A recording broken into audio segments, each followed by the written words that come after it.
we know, and there is actually evidence on this, that blue light can disrupt the circadian rhythm. Humanity seems to be sicker than ever. We would have less conflict in the world. And so I was very interested. It seemed like there's like a possibility to be superhuman. People would generally have more health, radiance, energy. Indoor workers have higher rates of skin cancer than outdoor workers. The average person spends like 92% of their time indoors. So 92%. Yeah, we got so many reviews from Aura customers saying that they saw significant increases in their sleep metrics when using. Well, today we are here with Matt Maruca, founder of Raw Optics. Matt, can you tell us about yourself? Yeah, of course. So, well, as you said, I started a company called Raw Optics. So I'm a person, I would say, who's interested in health and well-being and these kinds of things. Ever since I was a kid, I always liked to read and learn, and I had some experiences that caused me to research about health and how to have more energy and how to feel better, how to have like nicer skin in high school. Like, you know, you get concerned about vanity and all these things. And I started reading about diets. This led me to learning about nutrition and, you know, the paleo diet and all these things. And then this led me to learning about light and circadian rhythms, just reading all the blogs and forums. I started reading articles about light and how it affects our health, and how we have these engines in our cells called mitochondria that basically Powerhouse of the cell. Powerhouse of the cell. Processes our food, but it turns out that mitochondria aren't just like static. Like your mitochondria can work really well and be really healthy, or work not well. And if they work really well, then you can eat kind of like any food and still be relatively healthy and vital. But if they work really poorly, then you can have a lot of issues. And that was really interesting for me, because nobody really ever told that to me. Why would they work poorly? Well, like, for example, poor sleep, because sleep is when we repair our cells, and in particular the mitochondria, because just like a car engine has the most moving parts, and therefore it's the most likely to become sort of damaged in the process of running a car. Like, yeah, okay, the tires wear out over time, but that's much more predictable, and something on the side can wear out, or the seats, but that's much more predictable. Like, if something's just going to go wrong out of nowhere, it's probably going to be in the engine, because there's just so many moving pieces. And that's the same in cells. Like, there's a lot of moving parts all around cells, but the mitochondria are the part of cells that are basically running the metabolism and burning fuel and burning substances, and so they wear down. And so they need to be replaced. Like, within the lifetime of one cell, the mitochondria, and there's 1,000 approximately mitochondria per cell, the mitochondria are being replaced many, many, many times within the lifetime of one single cell. And so I learned about mitochondria. I was super interested, like, whoa, if I could improve my mitochondrial health, like, that could help me improve and just be as healthy and vital as I could be. And I was still thinking, like, well, at the time I was 17, I was like, well, I still have several years more of growing and like developing, so if I change certain things now, maybe I could even like get taller, or like, you know, whatever, like any, you know, be as healthy as possible. Actually, height was less of major interest for me, like, although clear skin was a big one. This, or like even just thinking like brain development, like if I could make sure that the encephalization of my brain, like, because or most of the myelination and these things happen when you're a kid, but like as my brain grows and develops, like between, let's say, 16 and 26, I was like, I still have 10 years to like increase the quality of the structures in my brain while I'm still developing, that I could be so much better off for the rest of my life if I learn about this stuff and apply it.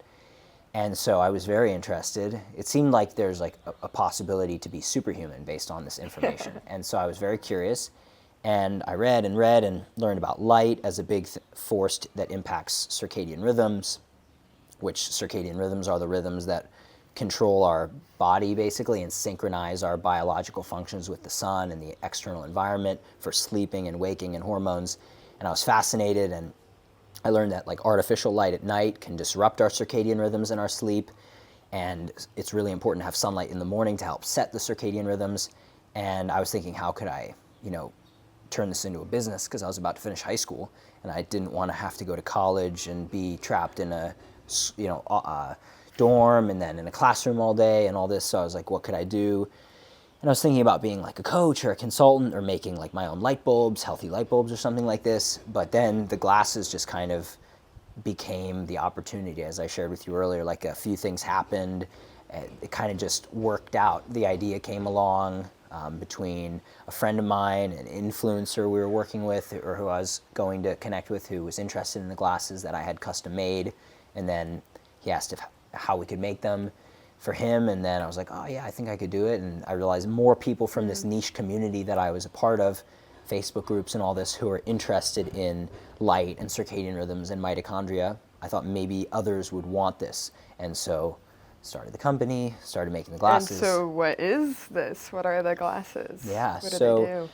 So Ra Optics, the name of the company basically means sunlight. So Ra is the Egyptian god of the sun, and it's RA. And then optics is the branch of science that studies the propagation and characteristics of light and how it interacts with things. So Ra Optics is literally like a kind of analogy, let's say, for sunlight. And maybe in more detail, it means like light and the science and study of light that is aligned with natural light, so the light of Ra. So like if it was maybe written out more fully, it would be Ra's optics, so like the optics of the sun god, you know? And so this is, but Ra Optics sounds better.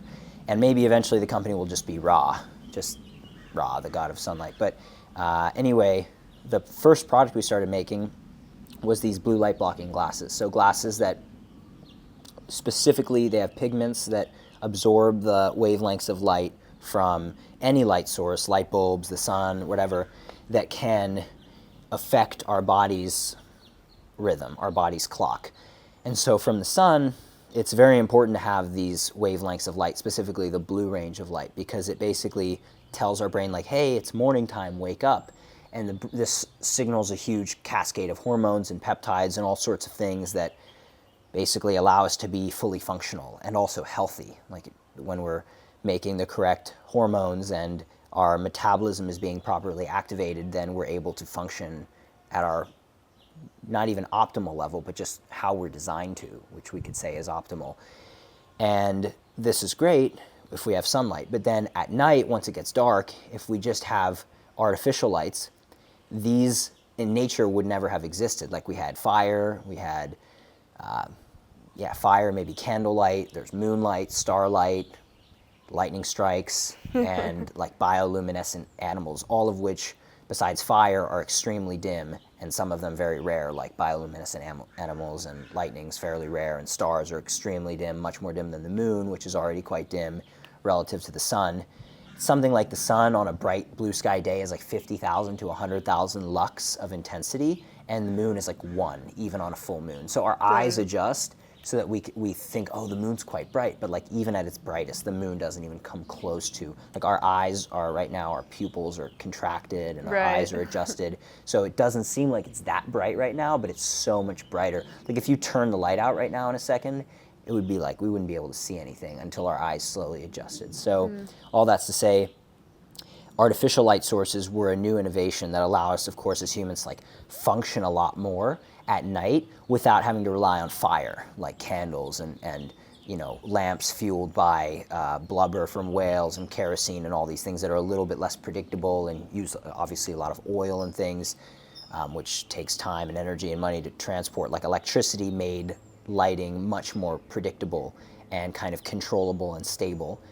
And so I think it was a great innovation in many ways for society, but it cost us certain health because something happened. Yeah, because the artificial light, even the earliest artificial lights, incandescent lights, were actually what we could call like burning light sources or more natural light sources. They follow what's called in science like a black body radiation curve, which basically just means like the spectrum, kind of like the sun, where they have a lot of near infrared and red light and less blue light generally, comparatively speaking. The sun has the most blue light in the middle of the day, but then around sunrise and sunset it has less. But so they're much more balanced, let's say, and our body evolved to this spectrum of light, and it's much more adapted to this range of light and this type of light.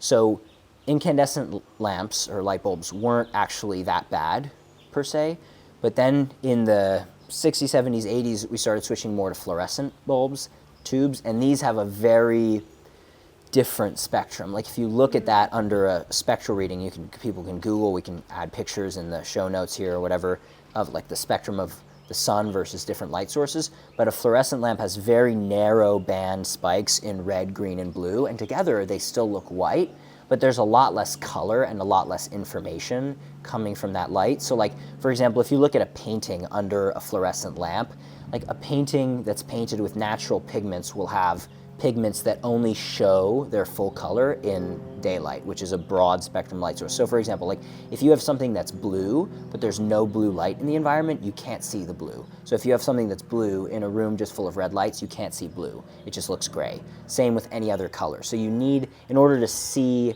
a color or a pigment, you need to have the color present in the environment that it corresponds to, if that makes sense. Wait, is that why people are like, life is so much duller than it used to be?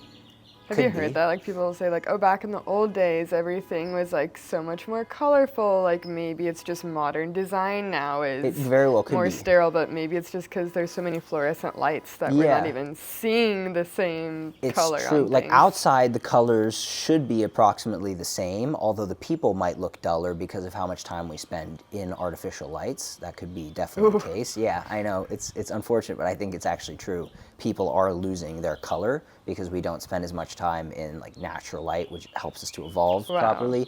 But yes, definitely. In any indoor environment, so there's a term called color rendering index, which basically describes the color rendering quality of any light source. Maybe you're familiar with this from any video work you've done. Anybody in the video and film world would be, but the goal is the highest color rendering possible in general, because then it means you can see all the colors as they actually are or would be in daylight. So the reference is 100 is sunlight, like CRI of 100. No artificial lights meet that generally. Incandescent might come close, it does come quite close. But then like the average LED today is like 80, which is really, really bad. And that sounds like, oh, well, it's like 4/5 of the way there, but it's actually even worse. It's just, that's how the scale works. It isn't exactly like 1-for-1 linear. So yeah, that's an issue for biology because, well, we can't see things the way they're designed, but also our cells actually receive the information from the light and do certain things with it. And another issue with artificial lights today is that, well, just to close up actually the previous point, so at night, these lights now have a lot of blue light. So whereas incandescent lights had generally less blue light and a lot more of the red and near infrared, which we don't see but has a biological benefit, the lights now have a lot more blue, which is considered good in the lighting industry in a way because it causes people to be more alert. So more blue light actually stimulates the hormonal system. But I work with one of the top scientists, as I mentioned earlier, in the world in the field of photobiology and on product development for our glasses and for light bulbs and light therapy products we're working on. And he basically explained to me very clearly, like, we shouldn't use artificial lights to try to stimulate the human hormonal system. Like, it's just not ideal because it will never match the sun properly. I mean, maybe not never, but the technology isn't there yet.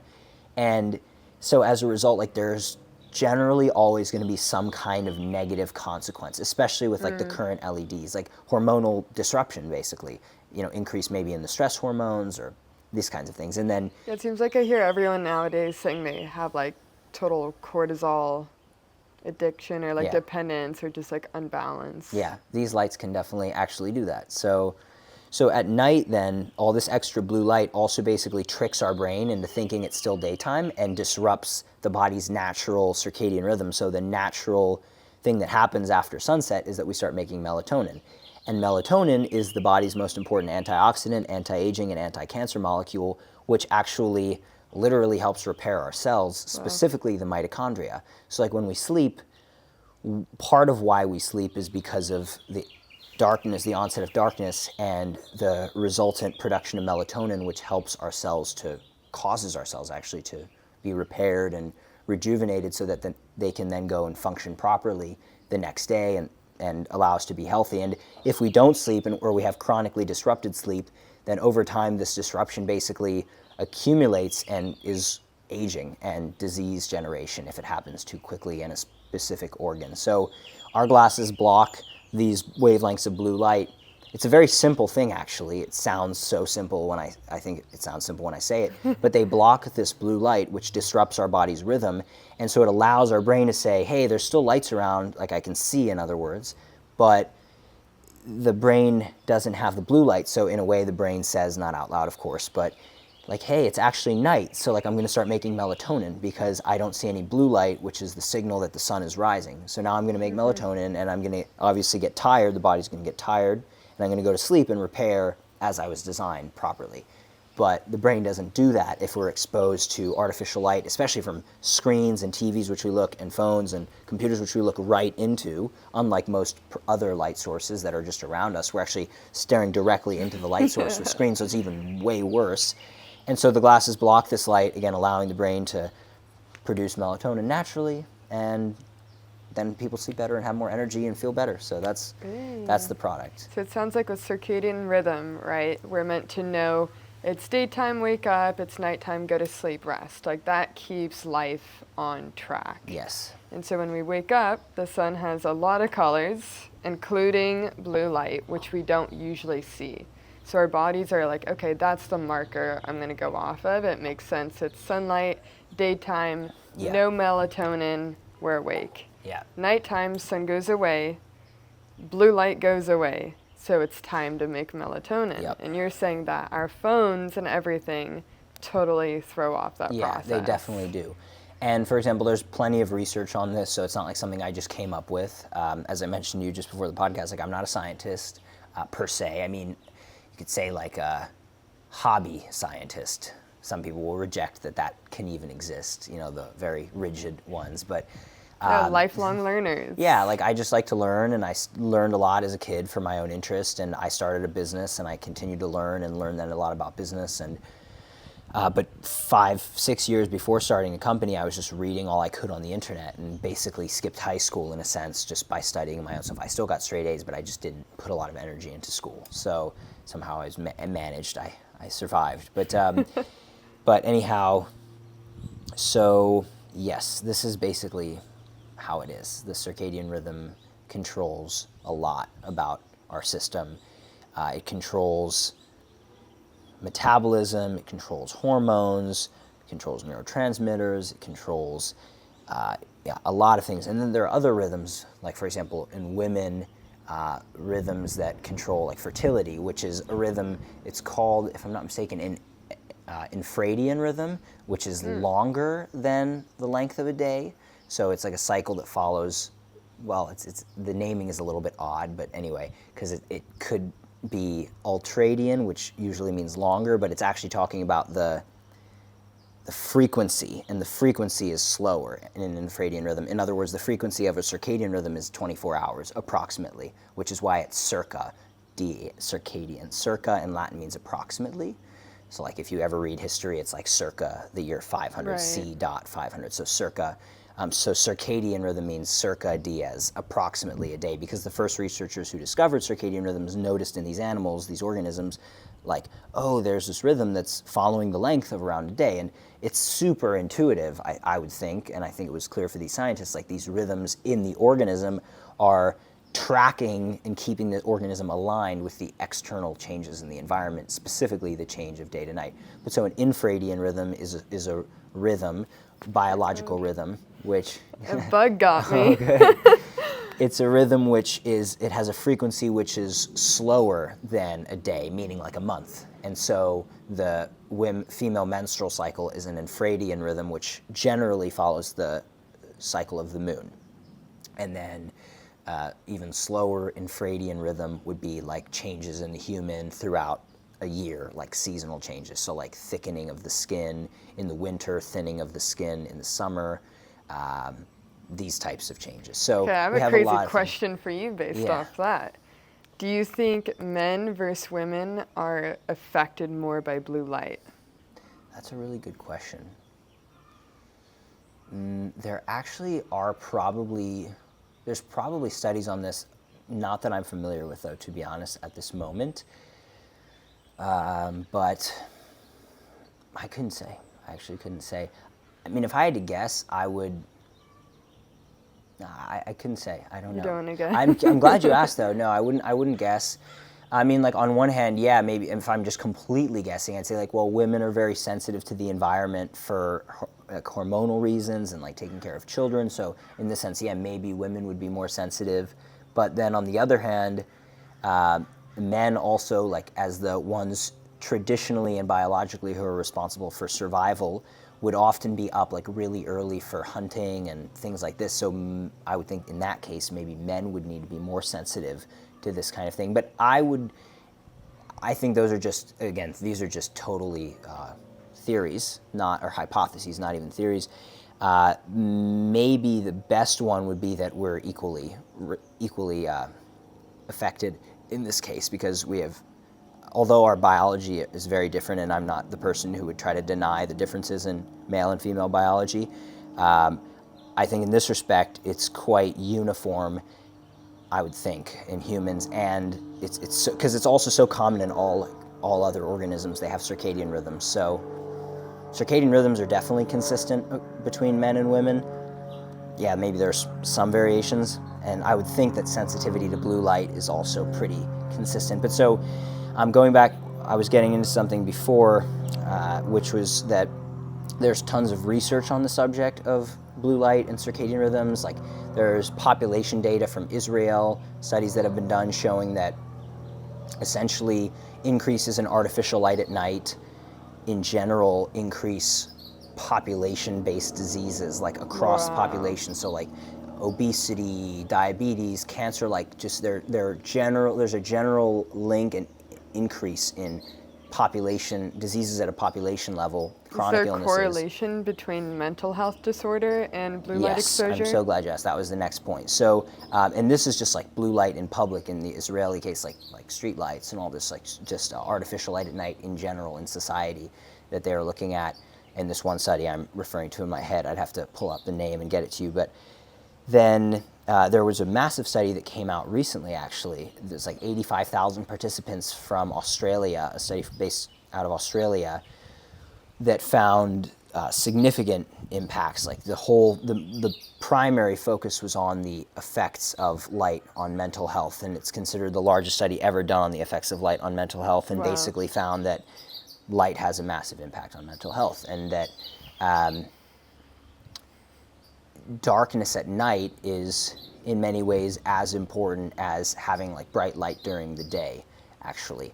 I sent this study to Professor Huberman because we were messaging on Instagram, and I was like, have you seen this? And he said, for me this is really profound because it just emphasizes the fact that what I just said, darkness at night is equally as important as light in the morning. So one of the things Does he talk like that even across DM, that it's really profound? Yeah, I think so. I think there's something like what he said, actually.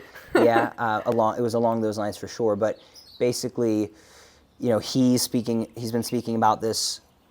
Oh, nice, we got a blue bird. Oh my gosh. That's a blue jay. Yeah, I'm pretty sure that's a blue jay. I hope that's in the camera right now. If I'm in the way, I'm going to move. All right, everybody, witness the miracles of nature. I'm just going to take a pause here and appreciate the bird.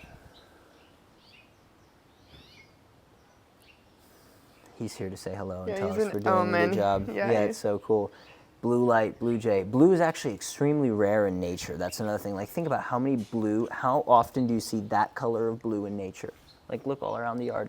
Nowhere. I think about that too, yeah. Blue and purple, rare. I feel like you don't see and purple's much. an even shorter wavelength than blue. They're extremely rare. So there's purple flowers back there. They're like a purple. Violet, it would be the more accurate term for, because purple is it's like the deep blues. Like yeah, exactly. Yeah, purple's like half blue, half red, but violet is like a really, really deep blue. Wow. And it is quite rare in nature. I was walking in Spain last year on this pilgrimage I mentioned, and there's lots of really good tapas for sure. But there were many flowers of all colors, but it was extremely rare, I noticed, to see blue flowers. And I was aware of this because somebody had told me, and then I was kind of looking at it, and it surely was quite rare. And flowers of all colors, green, yellow, red. But blue, because for something to be blue, the pigment structure has to be, let's see, it's more rare. Anyway. So Huberman, you were like, here's this mental health study he had already seen about the dark and the light. Yeah, he's very tuned into obviously all the studies. Yeah, of course he would be. But so, he has been teaching very much about the importance of getting light exposure, particularly in the morning. I feel very fortunate that I was exposed to this information years and years ago by Dr. Jack Kruse, I was telling you about first, years and years ago, sharing this information. And I'm so glad I learned about it, because it led to having a company, but it also just had great benefits for me. It caused me to think very differently about life and research and study. You started questioning, should things just be the way that life has given them to me, or should I make my own decisions and think freely? Yeah, absolutely. Question things. Absolutely. I question a lot of things now. So in addition to there being so much science on these circadian rhythms and the effects of light and everything, one thing that I've really appreciated, so when I started my company, I knew, okay, there's tons of evidence showing that light, that the body has this circadian rhythm and light controls the circadian rhythm. Okay, got it, great. Then we know, and there is actually evidence on this, that blue light can disrupt the circadian rhythm. So if you're exposed to blue light at night, artificial light at night, this can disrupt the circadian rhythm, disrupt melatonin production, and therefore disrupt sleep and even lead to health issues. So logically, it would make sense that blocking blue light could increase natural melatonin production, help regulate the circadian rhythm, and increase sleep quality, repair, and therefore overall health, because sleep quality is very clearly linked to health and wellness and so on, and sleep disruption is very clearly linked to diseases of all kinds. And so then the only, let's say, kind of missing link is like, well, if we created a lens that actually blocks this blue light effectively, then therefore, as a result of all the things I've just mentioned, we would expect to see increases in sleep quality rather than decreases in sleep quality, or at least a normalization. Right. And that's what I experienced personally, and many other people using these blue light blocking lenses, not the clear ones that don't actually block the right wavelengths, but the ones that actually work. Yeah. And so when we made these, it was very effective for me and our customers. But then finally, just 2 years ago, over the summer, we did a partnership with Oura, the maker of the sleep tracking ring, and we got so many reviews from Oura customers saying that they saw significant increases in their sleep metrics when using raw optics. And many of them had been tracking their sleep for years with an Oura ring, and the first night or the second night or the first week that they started wearing raw optics, but shockingly, so many were the first night, because this mechanism so simple in a way. You block the blue light, make more melatonin, you sleep better. Sometimes the effect takes a little longer, sometimes it takes less time, but people would see often in the first night significant increases in their deep sleep scores, sometimes in REM sleep, but it was usually deep sleep. Several people reported increases in their heart rate variability, which is another marker of cardiovascular health and overall health.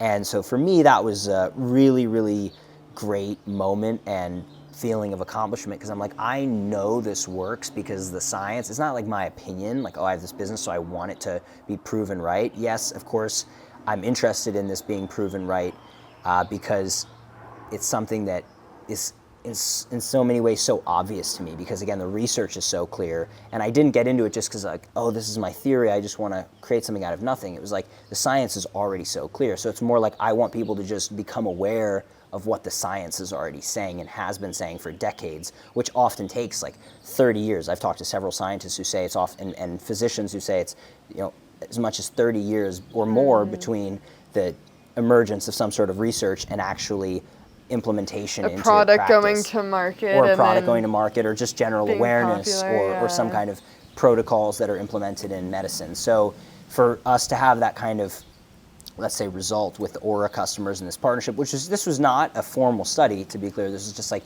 anecdotal feedback from customers based on their experience, but some shared their screenshots of their sleep metrics, and it was fascinating. So we're actually in talks about possibilities of a study, a more organized study with Oura, with their tracking rings, with our glasses and so on, to put this together more formally. I don't know when that will happen. Could take some time, but we'll make it happen. Yeah.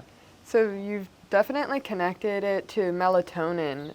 Where does blue light connect with the whole mitochondria thing? I got it. Well, so I skimmed over it a little bit earlier, but basically melatonin is the most important molecule for repairing the mitochondria when we sleep, for mitochondrial health. So if you're disrupting melatonin with a lot of blue light exposure at night, or disrupting the natural secretion of melatonin, then therefore sleep quality won't be as good, and therefore that's where the mitochondria kind of falter. So if you think about it, like good sleep means good mitochondrial repair and other things, many other things, but good sleep equals good mitochondrial repair and high melatonin levels, which lead to good mitochondrial repair, and tons of blue light at night especially means less melatonin secretion, means lower quality sleep, and less mitochondrial repair, which means less overall health. So if we go blue light, melatonin, sleep, mitochondria, health, then it's like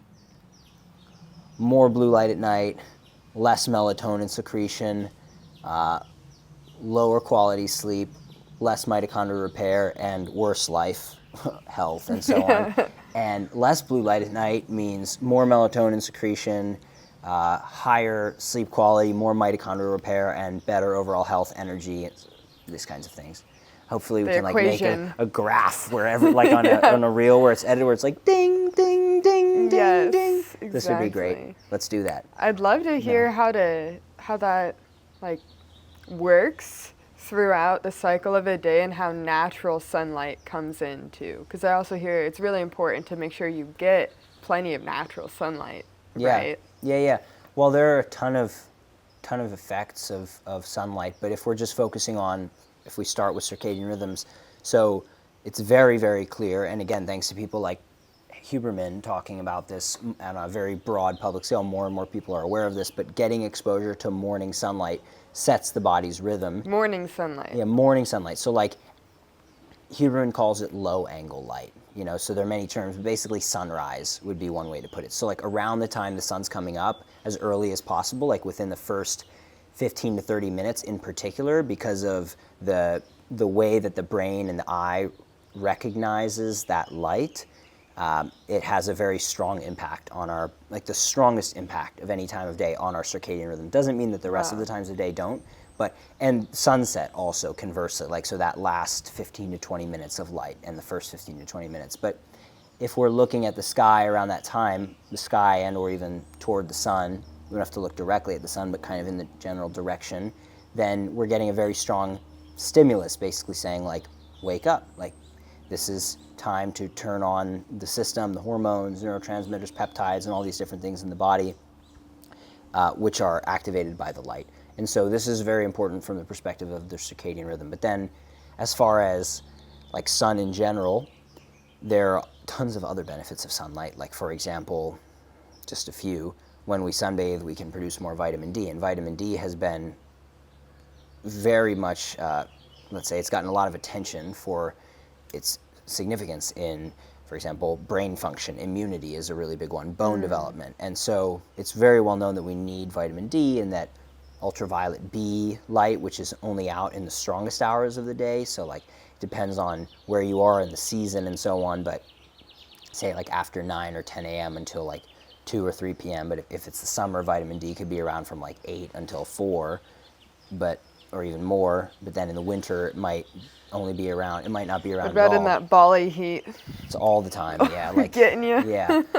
Yeah. So there's lots of ultraviolet to help make vitamin D in the sun, and then there's other wavelengths of light that have all sorts of other benefits, like being in the sun helps the body release more nitric oxide, which is good for blood flow. Yeah. So that's why we feel so great in the sun. Yeah, I would Everything's say so. just like jump started. Well, the sun also causes us to produce a sort of endorphin response in the brain, which is like kind of like natural opioids, like, and so so some people, I've read a study once that basically was arguing that this is like kind of, how do I say, backwards. They were trying to say that like it's kind of backwards, that the sun is addictive and it's causing the brain to produce these opioids, that opioid-like substances, the way they interact with the brain, and so like we should fight this addiction. But I was just thinking to myself, like their interpretation seems kind of backwards. It's like, why would the sun make us so interested in seeking it if it were so bad for us? Like, of course we shouldn't overdose on the sun. That's something I'm sure I got wrong for several years, because I was following certain people who their perspective was like more sun is almost always better. And I think I definitely personally overdid it on sun for a while because I would get burnt and be like, oh, it's not that big of a deal. But this is definitely wrong. Like it's very foolish to overdose and overdo it on sun, but also just like many other things, you can also underdo it. And most of our society is like way underdoing it. So like for most of my childhood and life, I kind of avoided the sun. So I think when I learned about this and I thought it was like this cure-all, I was like, oh my gosh, I'm going to be in the sun all the time and it's going to be the best thing ever. And then as a result, I totally, overdid it. But again, most people, like I would go out again, get myself burnt, like it was just dumb, I think, oh, I'm going to be fine. But actually, no, like if you overdo it constantly, you'll cause aging of your skin and you can cause like even skin cancer and these things if you overdo it. But is that coming from the burning or just like in general? And where does that come? Because I feel like so many cancer? Girls are like, I will never go in the sun because I don't want all the freckles and the wrinkles and whatever. And I'm like, how could you possibly miss out on the sun for just aesthetics? Well, let's see. It's a really good question. question. Is it good to have like a healthy tan, or is that even like, does that lean towards cancer? I see. This is a great question. So, first of all,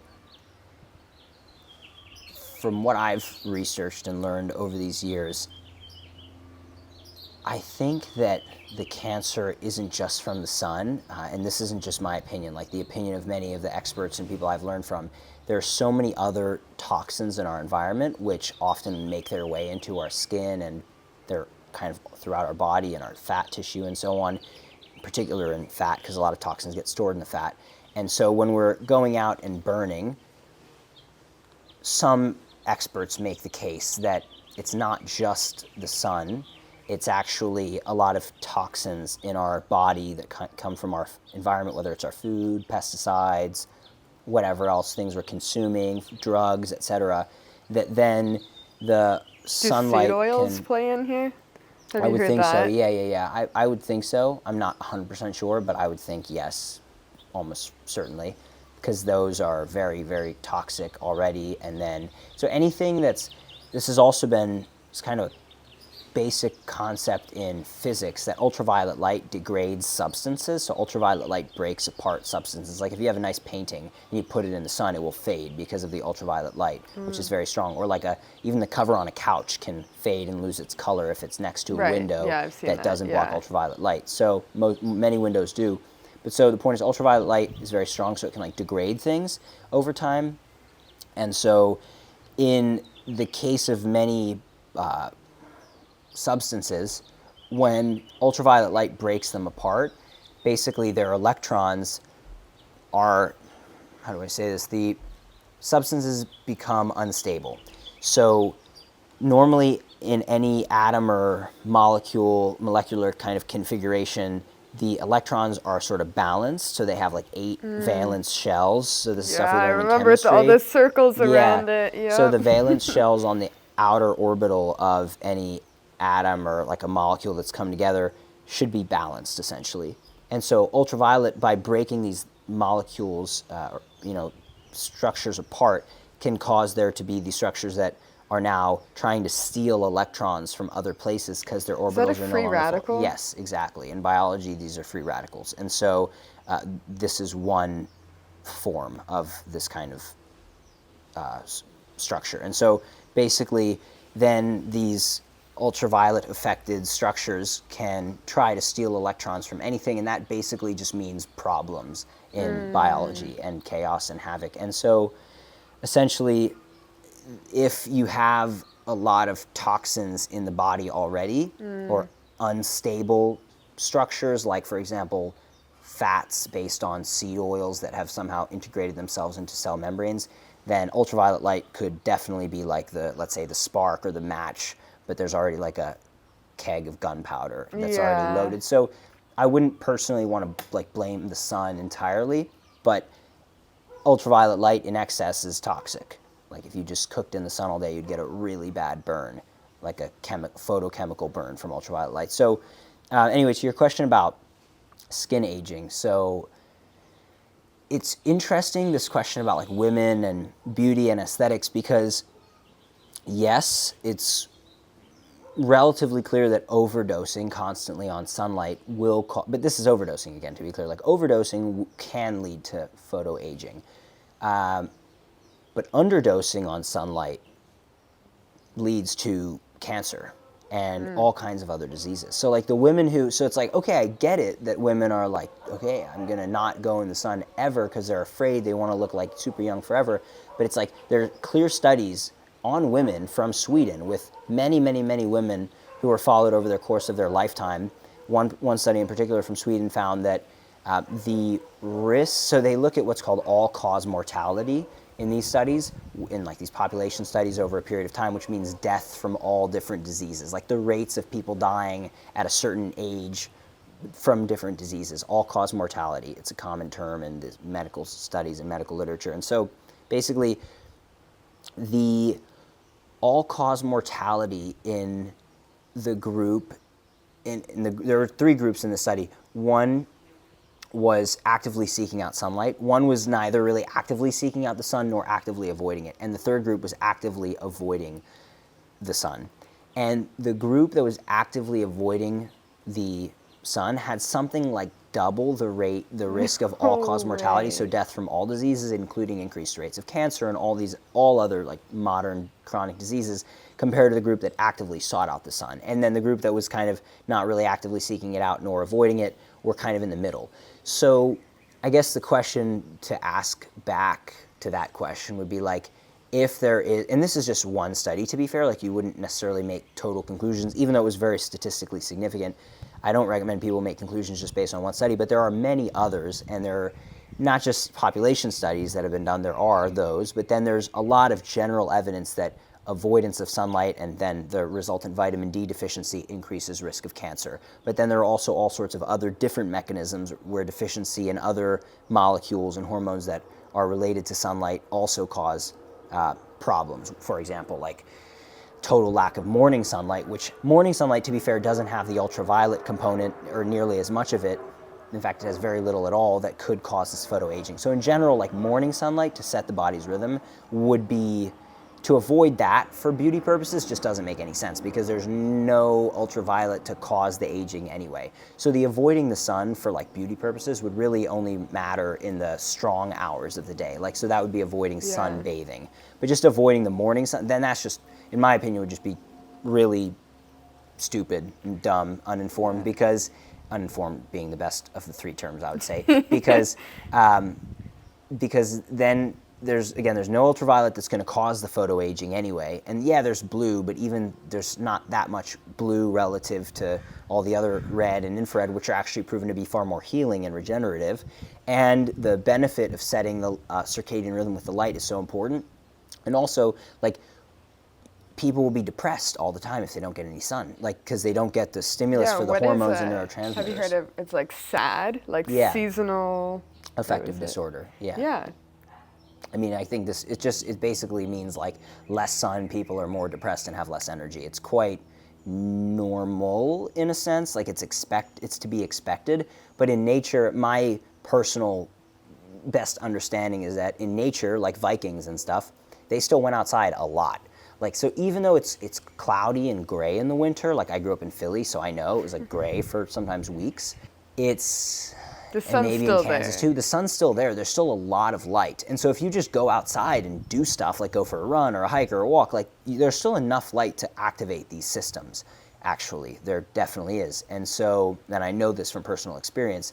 So SAD would be like, it would mostly affect people who just never go outside anyway, you know? Which leads me to my next question. But how about many one people? One more thing before we move on. So hold it. Can you hold this one? So about like the beauty and the aesthetic thing, I just think it's worth touching on a little bit more. So, because this is it's so important.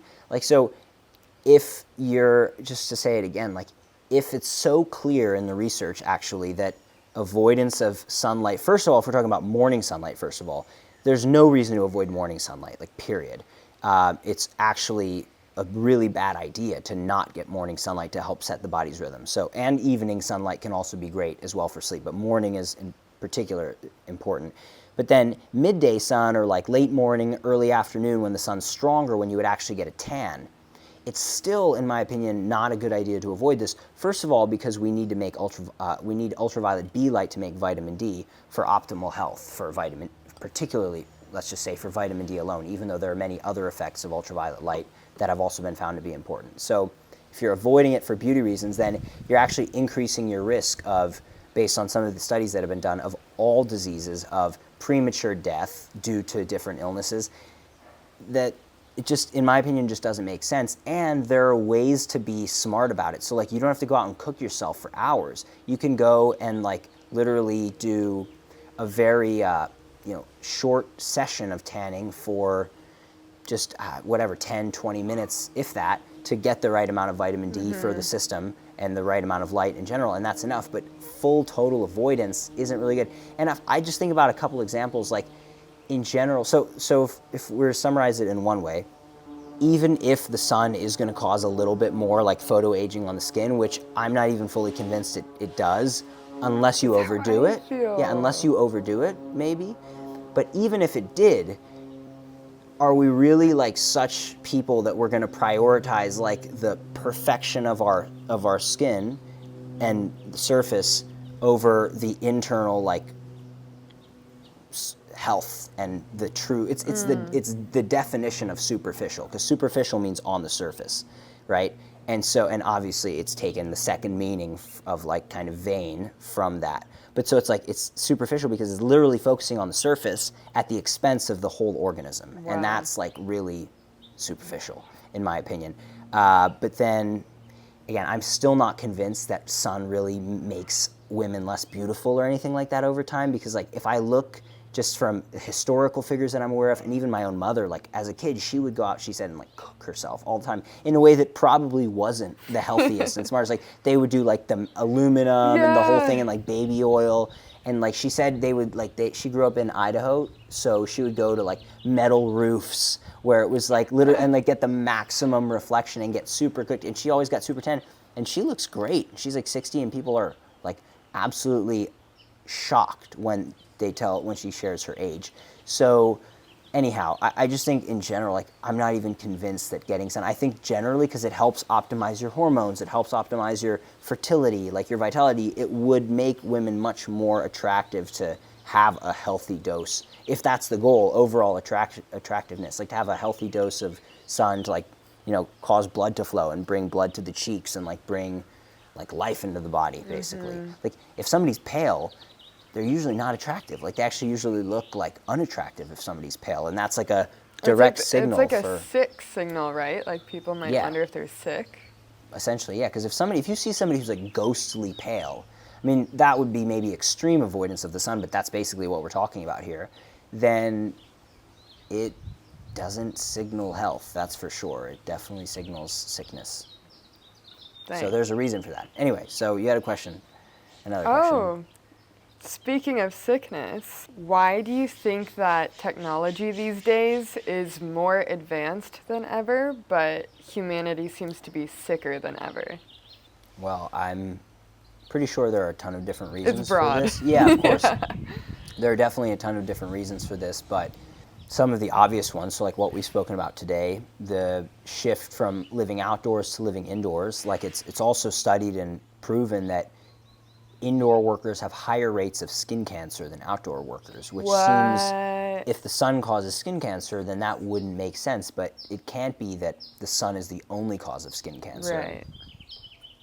Right. So then being indoors constantly and then having artificial lights that replace sunlight, I think this is a big contributor to modern diseases. And also, for example, like the amount of artificial light people have at night, and screens and sleep disruption, this is an issue. Then with technology, there's the issue of tons of electricity and unnatural electromagnetic radiation in the environment. The EMFs. Yeah, EMFs, both like from wiring and appliances, refrigerators and things, but also like communication, so Bluetooth, Wi-Fi, cell signals, 4G, 5G, 3G, radar, all these types of things I think are also definitely not ideal. Again, actually, it's not my thoughts, it's what the research says. As we were just having a conversation about earlier, there's tons of studies for dozens of years, decades now, on the effects of EMF. Speaking of indoor, can you share a little bit about what's up with the windows you alluded to earlier? Yeah, well, windows, you mean earlier talking about like the couch or no? Well, something just else? like people think, oh, well, I'm inside, but there's still windows and stuff. Like, I'm sure it's fine. I get plenty of sunlight through my windows. Two things. Like, one, the amount of light that really gets in is very low relatively to being outside. Like, if you measure the light intensity, it's quite low inside. Even if it looks, because the eyes adjust, you're like, oh, it's still normal. But the intensity of the light, which is in some respects required to set these signals when it comes from the sun, give the signals for all the functions in the body, it's much lower. So if you're inside, especially through the early morning, you'll miss a lot of these key signals, essentially for the circadian rhythm. But then the windows also totally distort the spectrum of sunlight, so it's just not really sunlight anymore. Like, they filter a lot of the near infrared wavelengths, which cause the room to get hot. So infrared causes heating. And so most modern windows filter this because then it reduces the amount of electricity that needs to be used for air conditioning. But these wavelengths, near infrared in particular, are very health-giving for the body. And so we should be, ideally, we should have the near infrared present all the time when we're around light. And this is why red and near infrared light therapy has gotten so popular recently, because it actually does work pretty well. Both based on the science, and people are having great experiences with it. Otherwise, I don't think people would keep buying these expensive panels. And we wouldn't be developing them if I wasn't convinced that it does work and that there's strong science behind it. So by filtering out the near infrared, that's an issue. Also, yes, the windows filter out some amount of the ultraviolet. It depends totally on the windows, but this could be in some respects good. Because the ultraviolet, again, in excess can be damaging, but it can also be not ideal because we need some ultraviolet to function optimally. And if someone's constantly always inside behind windows, then they won't even get a little bit of ultraviolet. So this could be a problem also. Yeah, so windows, like our scientist we work with, he said even the best high quality sunlight filtered through a window could be considered like crap light or junk light, as some people call it, once it comes through a window. So it's not really ideal anymore. So it seems like it's kind of obvious to some people that food is broken these days in the modern world and over-processed, and that our water even can be poisoned, or the air and stuff from pollution or electricity. But it seems like what a lot of people don't think about is that light is broken, and our light diet is broken. We're not getting enough. And the blue is good when it's in the full spectrum of light and the sunshine, but we're either not getting enough of the sunshine itself, and we're indoors, and when we're indoors, the lights don't give us all those different, segments of the rays? What would you call it? Like the different wavelengths of the light we're missing out on. And then it's just the blue. So you said before it's not just blue, about but it's there's relatively more blue compared to the sun in on a ratio basis, I guess you could say, and there's no near infrared in modern artificial lights like LEDs, and so this causes issues because this is something we didn't speak about earlier, but we have at Raw Optics, we have the glasses for the evening to help block the blue light to help sleep, but then the other issue, we have glasses for the daytime, and the reason for this is that I first felt when I was in school, when I learned about this information, I was like, I know blue light at night is a problem for sleep, but I just intuitively felt as I started to learn about this, I was like, but these lights overhead in my classroom in high school, awful. They didn't make me feel good. Like, I always felt kind of dry, dehydrated. I felt like I would get headaches a lot. And I thought maybe it has to do with these lights. And so I started wearing these yellow, lenses that block the majority of blue, but not 100%, because I figured we maybe need still just a little bit to help the system and stay awake, but blocking most of it. And then they don't block into the green range, which our sunset lenses do, the kind of reddish-orange lenses we have. Blocking the green. Green doesn't have as much of an effect on the circadian rhythm, but it's still closer to the blue range, so it's in the range of colors that still it has a bit more of an activating effect on the system from the wavelength perspective. So if you think about fire, it's like red, orange, and yellow, these colors. There's no green and no blue in fire, typically, unless it's a really hot burning flame from gas, and you can see some blue. But most fires still isn't natural. Yeah, it's not really natural. Yeah. Natural, it's hard. I try to even avoid the natural. Often occurring. Yeah, it's exactly. rare. You could put it's very rare. Exactly. Nice. Because even we could say for example, cocaine is natural because it's plant. derived from Yeah. coca leaves, but like, is it? I mean, yeah, you have to refine it a lot and so on and so on. So like artificial light, it's like, yeah, humans made it and we made it with components from nature, but yeah, right. So it's, anyway. So the green light isn't contained in fire and blue light. So the sunset lenses really just let through the colors of fire. And so we know from both the science, but also from our experiences as a team and with many, many tens of thousands of customers now that have benefited from them, that sunset lenses work really well. And then the daylight lenses, they block pretty much, like not all of the blue, but 90-ish% of blue light. And it depends on how you measure and what range you're measuring. So it's hard to give an exact percentage, but say like 90, 95%. But the even more as a percentage of the damaging, the most damaging wavelengths, it's like 99, basically 100% of the most damaging shorter wavelengths of blue light, like around the 420 nanometer range. I mean, it's almost 100, but I'm never going to say 100 because there's always like 0.0000001% that can go through a lens under really high intensities.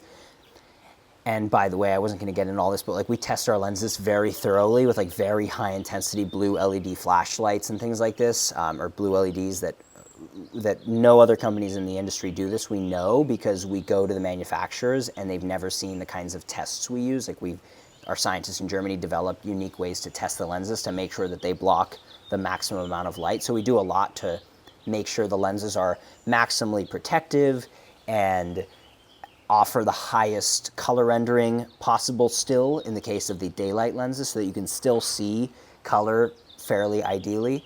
In the case of the sunset lenses, because they block the blue and the green, there's no color rendering because they basically cut the colors so much. You can actually still see colors, but as far as the color rendering index measurement, the measurement in film and whatnot, it's a 0 because they block so much color. But with the yellow lenses, because they still let in the green and some blue, we can actually achieve relatively high color rendering values while still blocking a ton of blue light. And we do our best constantly to do this because it's important, especially during the day, to have color perception. Our scientist basically makes the case and argues that at night, it's not really natural to have color vision. Like in nature, you would never really have color vision at night. He says actually if you see color at night, you probably are seeing too much light that you shouldn't be seeing. Because again, like you might have fire, but that's about it. And you can't really distinguish a lot of colors. Yeah. Exactly. So, like watching movies at night, like maybe not the best idea. I know that's when people, mostly myself included, will watch a movie here and there, but it's like it'd be better to do it like just after sunset or even before, just to not disrupt or just wear your red lenses. You could do that too, but then that also, you could argue, takes away a lot of the experience. I would say if, for example, that's when I'll make an exception. I'll either just use a blue light filter on my computer and just reduce the blue light like 50 or 60 or 70%, and so I still see like some of the colors, or I'll just use the yellow lenses if I watch a movie at night. But I prefer to watch movies earlier in the day, or like just before sunset even, so that I can like see the full colors and whatnot.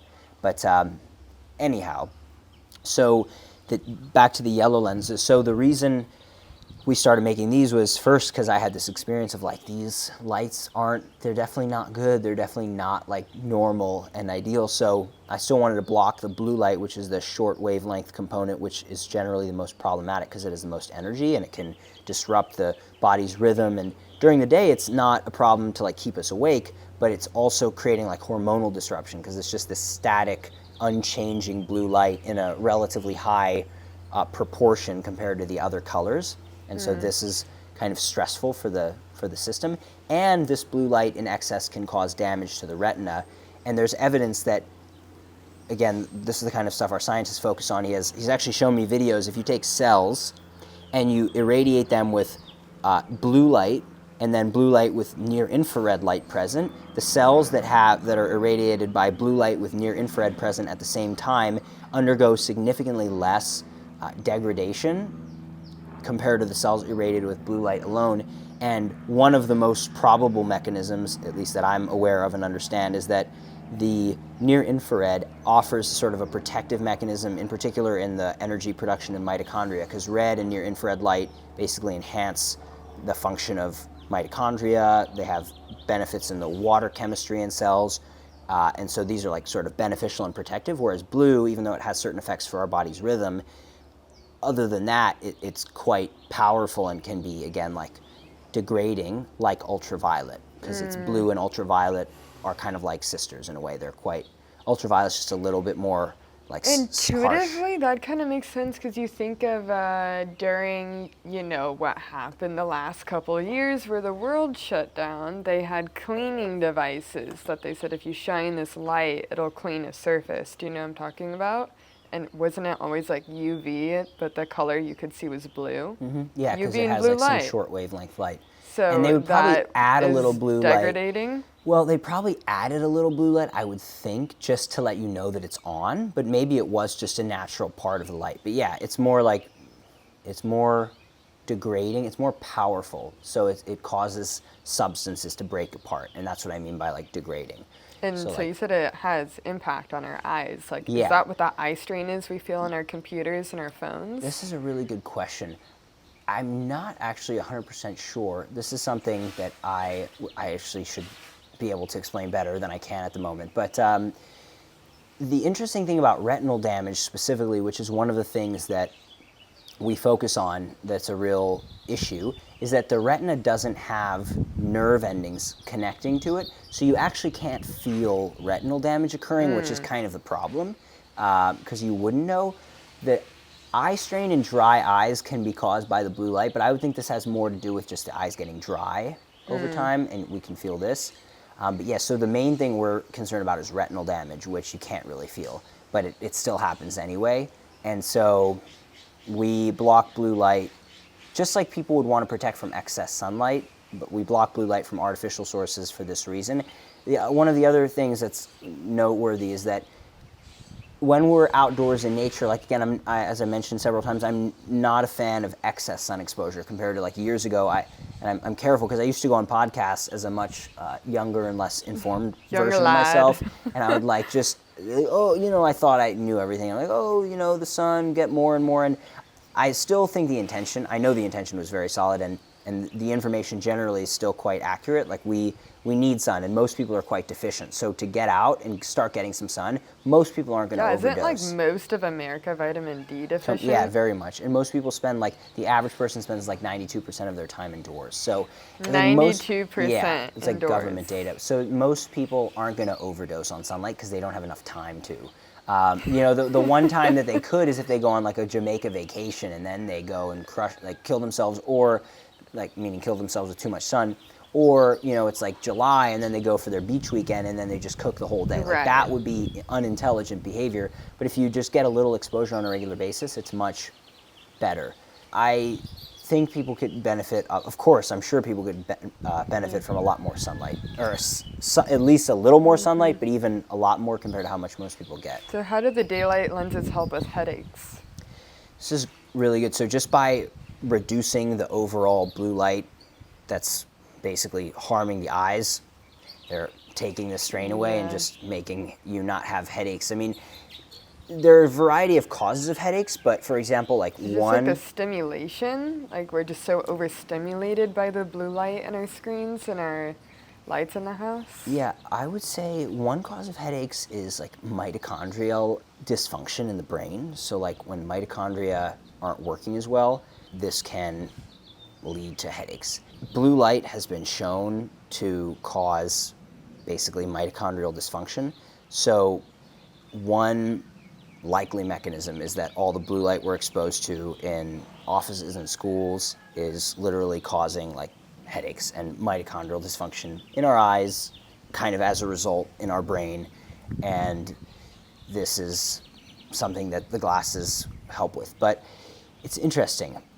Again, I'm almost thinking, I'm like, geez, this is a great question. I'm like, they work, but exactly why they're preventing headaches, I don't know. I mean, there's definitely a link to eye strain, for example.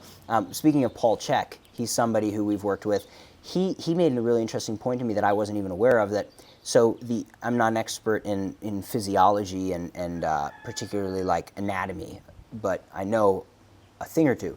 But so basically, he made the point that and he is one of the world's leading experts, right? So that all of the fascia or like connective muscles are kind of linked in this chain from the eyes, like over the skull, all the way down the back and to the soles of the feet. Wow. And so if the eyes are under strain, which can be the case with blue light, and anybody who's looked at a screen for many hours or TV can feel this, like we can kind of contract more, even not even if we're trying, but just naturally. And then this can cause sort of issues. So he actually mentioned that What contracts more, like our entire posture? The whole posture, basically, the system. Ooh. And so basically, he mentioned that he had some like neck pain or something. And just when he started using our glasses while looking at his screen, and he already has a great ergonomic setup and everything, but just by using the glasses, they caused something in his system to relax in a way that it wasn't. And basically got rid of this neck pain. And he was like, thanks. And I was like, Oh. you're welcome. I like didn't that really you said expect relaxation because that's what I feel. I feel like color therapy from them too. Like we'll wear them out at night or even to concerts and different things. And when those lights are all crazy or even like bright LED traffic lights coming at you, it's just very like calm and relaxing yellow lights. It just feels better. It reminds me a lot of if you watch like old movies, like very cinematic, I've noticed they're always yellow tones. Yeah. Very warm tones, and it's kind of like color therapy. Yeah, with that's the interesting. That was, I think, glasses. just the limitations back then of the cameras or the projectors or both. But Yeah, but you see nevertheless. people reminiscing on them all the time, and it's like, why does this feel so nice? Maybe it's just like the signals of the warm. Yeah, less blue light tones. for sure. I mean, cold light is not necessarily always bad, but like cold white light has a lot more blue, and so therefore can be more like alarming and stressful for the system. Yeah, so I'm more a fan of light that's warmer and has less blue and therefore has less circadian disruption. We could have a whole separate podcast about light and about artificial lights for homes and the best sources of light. We're actually working on light bulbs, as I mentioned before, so we'll be able to talk more about that in a future conversation. But One thing I had something for you, unless you were going somewhere. no, please tell me. I really wanted to speak on, you told me before about people get home from work and they're still so wired that they feel like they have to drink at night to relax or take melatonin or take something to put themselves to sleep. And you mentioned like this is a part of it all, and the glasses can help people literally not be like alcoholics or feel like they need to take something to sleep. Yeah, I mean, I would definitely be careful with this one just because I know that addiction can be extremely difficult, right? And I've had sort of not alcoholism, but I've had my own challenges with like food even. Like when I got so obsessed about nutrition, it almost turned into like an eating disorder type of experience because it's very easy to kind of get obsessive, right? And I had challenges in that respect, but thankfully not to the extent I would consider like a severe addiction with that many people undergo with drugs or alcohol. But so for this reason, I don't want to try to boil down like alcoholism to say, oh yeah, like our glasses can help cure alcoholism per se, but I could definitely say that artificial light is not good for the system in general, especially the artificial lights that we're living under. Doesn't mean they can't be made good. That's what we're working on. And for example, incandescent lights before were actually quite solid, but the modern artificial lights where they're saving all this electricity, well, they're actually stealing a lot of the energy from those lights that is actually good for our bodies. And so modern common artificial lights are not really good in general for biology. And so constant exposure to this is stressful for the system and can cause all sorts of issues, retinal damage, hormonal disruption, and then at night, a lot of sleep disruption. And so if people are exposed to this all the time, it would be natural to want to feel a desire for something to kind of, again, take the edge off, like to help when you're constantly artificially overstimulated, the natural action-reaction here would be to find something to artificially depress the system. So if you're overstimulated, you want a depressant. Alcohol's a depressant. So people want something, I would understand, to kind of turn the system off. Alcohol would do that. Melatonin would do that. Cannabis would do that.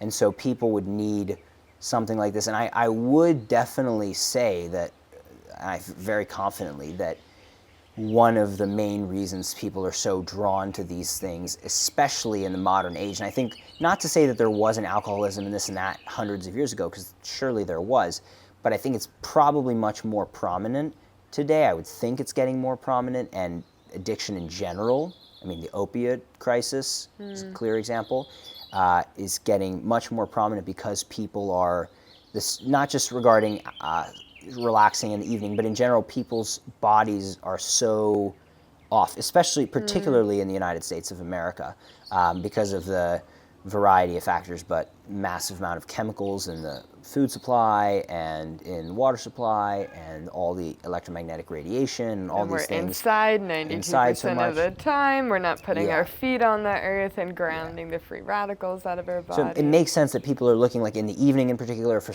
artificial ways to, or like external ways, let's call it, to reduce, like to turn the system off to go to sleep. And I, from personal experience, like I know that the glasses have this effect, like almost like a sedative. Like when I wear my sunset lenses for 2 hours in the evening, I get tired. Yeah. What I usually do felt at home, that. I don't use any lights. I just use like a red light or a candle or like a sauna bulb that I have from a friend of mine's company called Sauna Space, which is a great company. They make these red infrared bulbs, like chicken lamps, that are just like hot bulbs that are coated with a red glass that just put out a ton of like hot radiant light. It's very hot. It's like an incandescent type of bulb.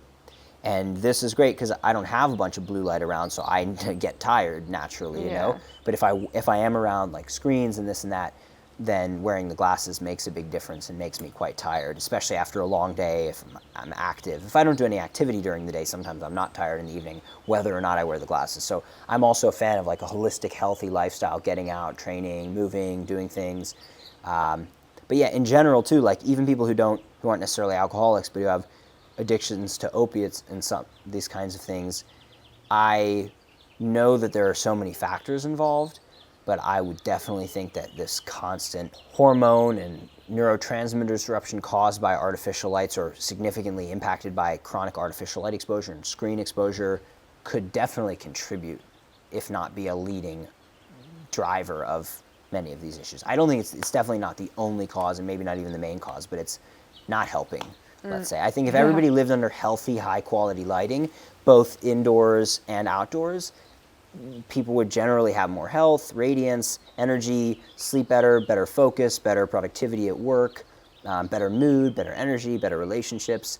And so better mitochondria, mitochondrial function. So actually, like for me, I feel very fortunate that like I've gotten great exposure and great teachers and lots of great influences, and I feel very free to do whatever I need to. Like I have this business and it provides for me, thankfully, and it's like been a great blessing. So I have this freedom of like, okay, I can focus on what I want to focus on now. Like, yeah, I want to keep working on this company and have it continue to grow and thrive and help people, but this isn't like all I want to do. Like I want to do I want to do more, you know?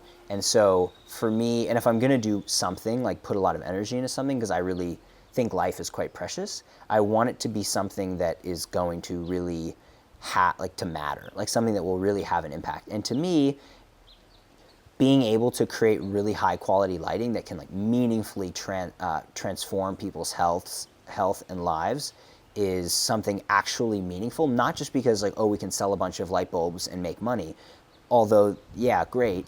But in my opinion, like I've already also learned that money doesn't really make you happy. Like everybody hears money doesn't make you happy, but they think if they had a lot of money, they would be happy. But I guarantee it's not true, because I've gone through the experience, and it's like a threshold, and then you're like, okay, yeah, but like even then, I had this freedom to travel and go wherever I want, to do whatever I want, and I was like completely miserable for years, like completely, totally miserable, like feeling so lonely and depressed and had no direction, didn't know what I wanted to do, even after like 3-4 years of having a business. And so that's when I had to like personally look inward and say like, what do I actually want to do? Like what matters? And of course this led to a more spiritual journey and a variety of other things, one of the impacts of which was thinking like, well, what do I actually want to do with the business and like this side of my life, like that would actually matter, like that would actually truly, like I could wake up in the morning and say like, I feel good about what I'm doing because I actually can feel how it's going to do something. It's not that the Raw Optics, the glasses business, doesn't do that. It already does, but it's just like this tiny piece of a much bigger puzzle. Like we can block the artificial light, or we could just change all the lights. And that's like the impact we want to have. And so we could actually change all like we could we're actually doing it. I was just in China for a week. I just got in 2 days ago from China from meeting with the top, literally the best manufacturers in the world in high quality lighting in these different cities in China. It was really cool. But basically, we're making the best lighting in the world. And I really... Incandescent? Yeah, you can't make incandescent something anymore, special. but with LEDs, because that's the technology of the time. But basically, the best lighting in the world. And I know that this lighting can help people be healthier. And like, for example, a great doctor who I interviewed for my podcast years ago, named Dr. Jacob Lieberman, who's another expert in the field of light, and he's not my company's chief scientific advisor, but he's another leader in this field since many decades, and he's based in Hawaii, and he's in his 70s now.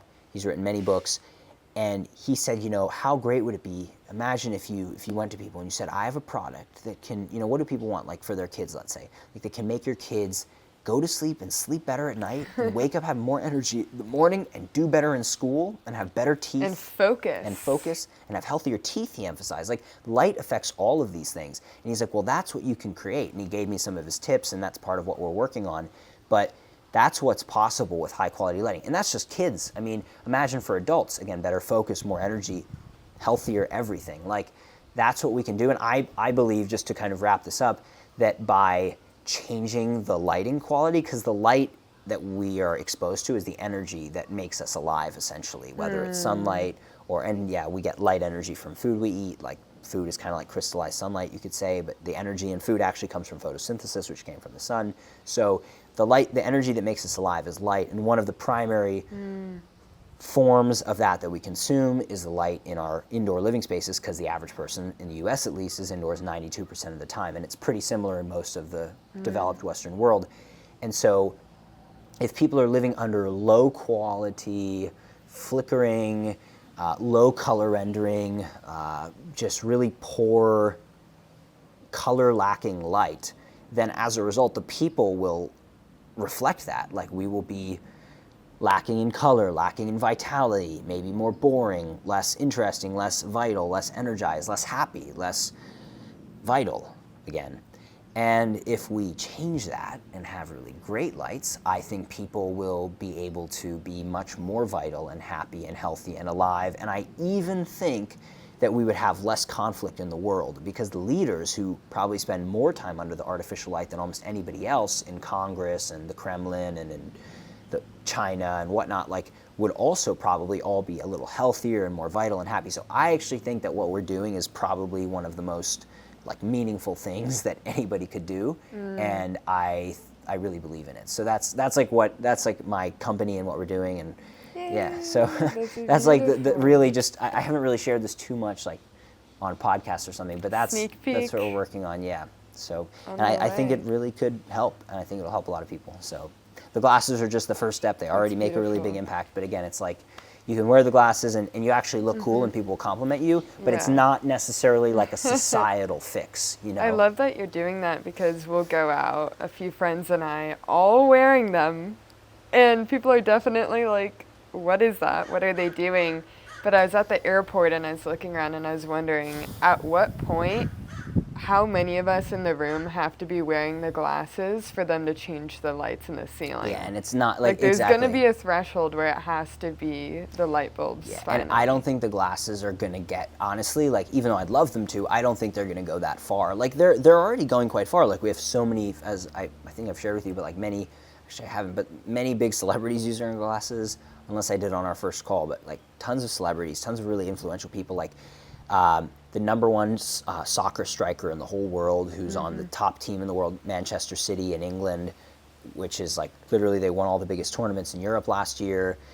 They won the award for best team of the year last year, and they've won several years in a row. They're amazing. And he's like their front man who scores most of the goals for them, and he's wearing the glasses. He got the whole team wearing the glasses. Tons of other players in the Premier League and other leagues in Europe are wearing our glasses. Lately, some of the most famous tennis players in the world are wearing our glasses.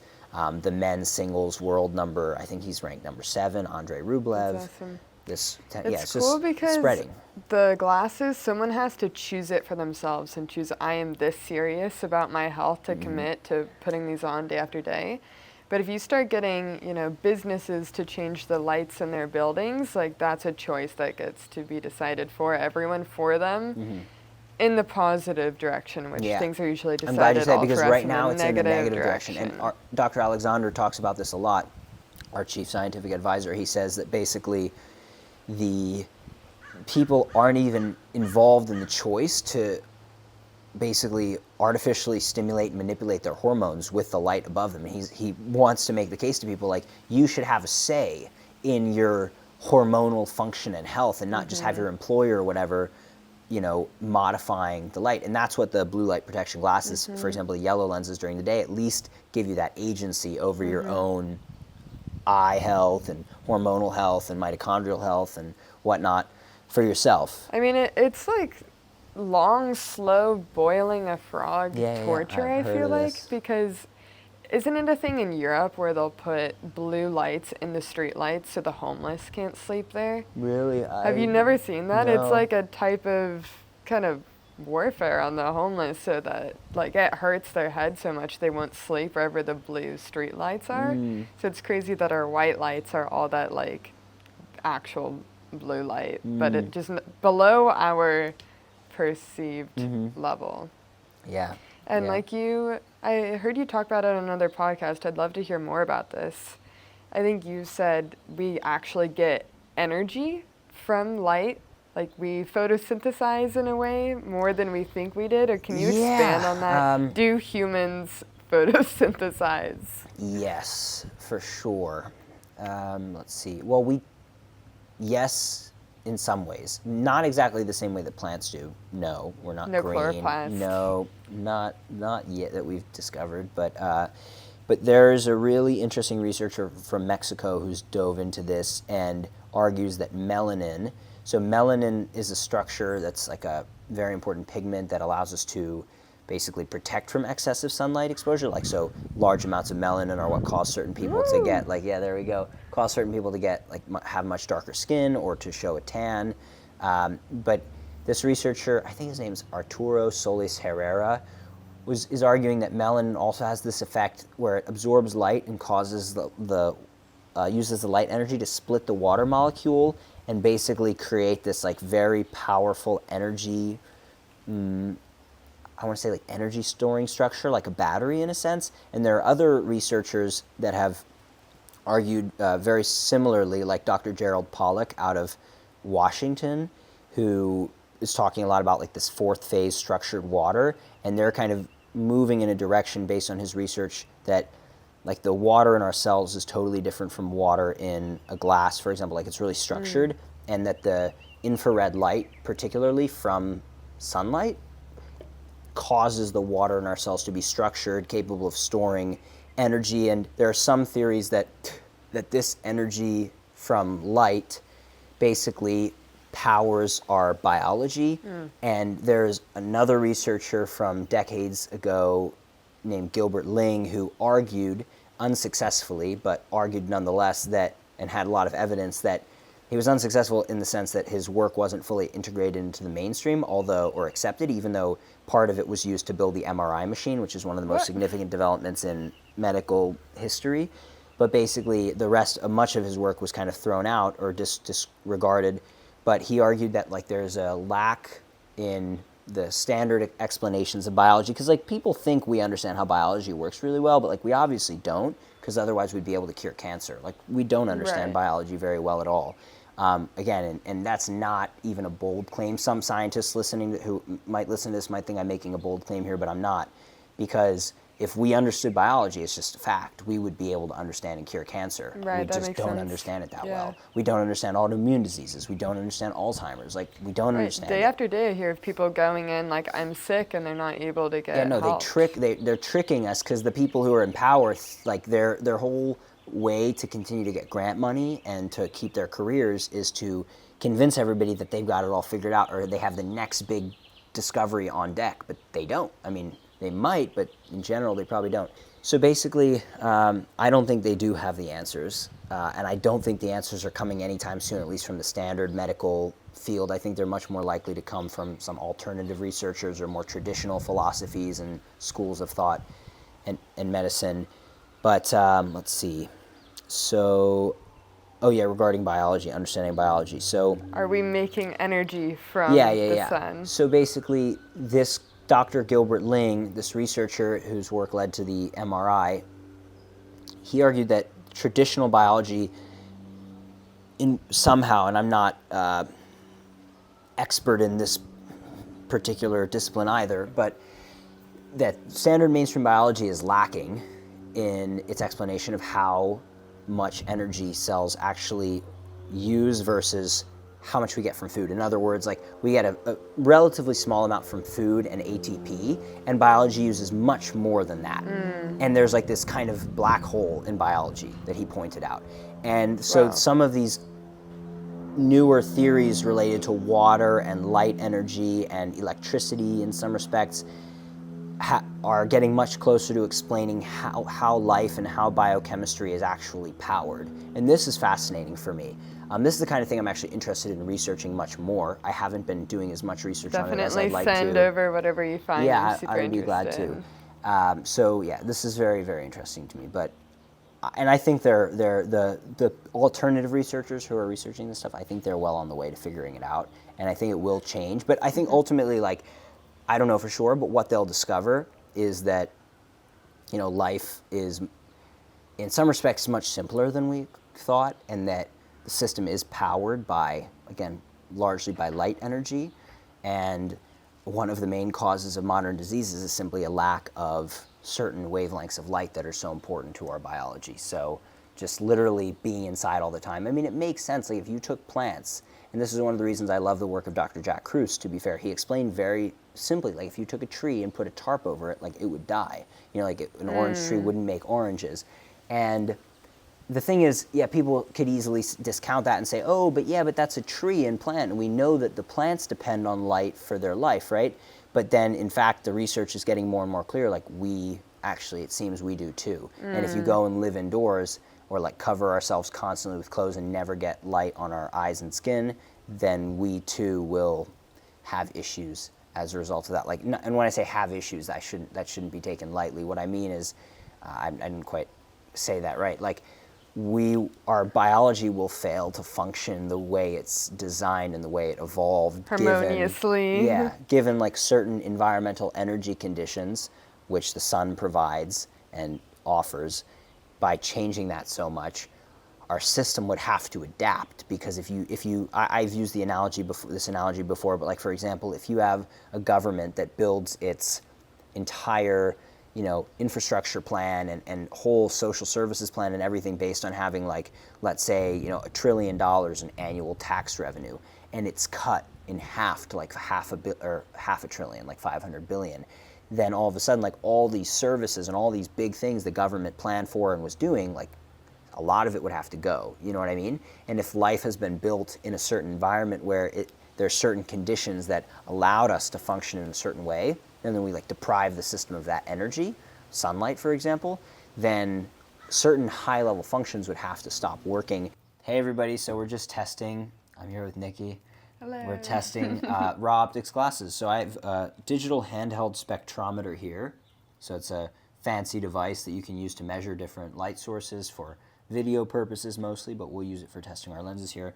So what I'm going to do is come closer and show you the spectrum of, for example, this phone. So there's three. I'll have to come in and kind of focus it, but this is called an RGB display, so red, green, blue, and you can see there's red, green, and blue there, and those colors change in different proportions to make all the colors on a screen. And we're using a white background like an Apple Note, right? Okay, so basically what I want to test first is a pair of clear lens blue light blocking glasses to show you how much blue light from, for example, a phone that these block. So I'm going to point this spectrometer at the screen like I just did, but then put the lens in between to see how much of the blue light it changes. And I'm going to press measure. And now you can see this reading again here. And you can see that the blue light was basically not changed at all, effectively. Very, very little shift in the blue light. Essentially none. Yeah. So these clear lenses, now, in fact, the clear lenses do block some of the light from the sun, so you can stay there for a sec. But what I'll do is I'll point towards the sun. You can see the spectrum of the sun. It's cool that we're doing this outside. So it's a much more continuous spectrum containing all the different colors and wavelengths, right? Totally different. That's sunlight, and so you can see the difference in the quality of the light. And so now if I point this at the sun, just like I was doing before, you can see actually that this lens does block all this light below 420 nanometers. Yeah. So these clear lenses actually do block some of the blue and violet and ultraviolet light, actually quite a bit of it, but only below 420 nanometers. Yeah. So if I point this at the sun again, you can see, look, see all that light came back, the blue and then the violet and ultraviolet. So these block that light, but let's just go measure the screen one more time. This is the key question. Is any of the light coming from that screen, and it's the same as MacBooks and other computers of all kinds, is any of the light coming from that screen below the range of 420 nanometers? No. And the answer is absolutely not. It's definitely not. So when you're wearing these lenses, which are marketed as protecting from artificial light from screens or other LEDs even, are they offering any sort of protection? And the answer is no, because those LED light sources indoors or screens don't block any of, or they don't contain the shorter wavelengths that this lens blocks. So it's blocking something that the sun contains, but nothing that these LEDs contain inside or what the screen contains. And I've seen these marketed as screen glasses, but they don't block any of the damaging wavelengths from the screen. So now let's use the Raw Optics yellow daylight lenses and test these on this screen. So I'm going to measure the screen again, and then I'm going to put the yellow lens in between. And so you can see basically all of the blue light was removed. Yeah. So these lenses block the vast majority of blue light. Now if I test this against the sun and we go back to the sun, we'll see that there's still some blue light actually that comes through, but very little. And this is by design because we want to leave a little bit of the blue light so that you can still get the signal for alertness and awakeness. But again, the vast majority was removed. So if I measure that again, like approximately 97%, 98% if you look on the whole of all the blue light in total. So that's the yellow daylight lenses. Now we're going to test the red sunset lenses, which you use in the evening to help sleep, so they block more of the light. So we'll test the screen again, and here we'll go with the pair of red sunset lenses and the pop frame. You can see now that not only is the green section, the blue section removed, but the green section of light is removed too. And so now the only light that's remaining passing through this lens would be the red, orange, and yellow wavelengths of light. And from the screen, there's only red to see. But if I point this at the sun, you can see there's this full spectrum again. And if I use the red sunset lenses as the filter, you can still see that basically all the blue light and now the vast majority of green light has also been removed. Wow. And so again, this causes the brain to you still get a broad spectrum of light in that range coming through the lens, but not the shorter wavelengths, especially the blue, which can affect the body's circadian rhythm and keep us awake. And in the case of the yellow lenses during the day, the blue light can actually cause damage to our eyes and our retina. So we want to wear the lenses when we have to be under these artificial light sources for extended periods of time. So that's the message from Raw Optics. Any other questions you have at the moment about this? No, because our phone cut out. Just anything you would like to conclude? Where can people find you? Yeah, well, rawoptics.com. So Ra, like the Egyptian god of sunlight, raoptics.com. And Nikki has a discount code that you can use as well. So code Nikki, all caps, Nikki. There you go. Yeah. That's basically it. But thanks everybody so much for tuning in. We really appreciate it. Everyone, Matt Maruca. Thanks. Young genius changing the world. Thanks. The light. You guys are the best. Yeah, all of us. Amen.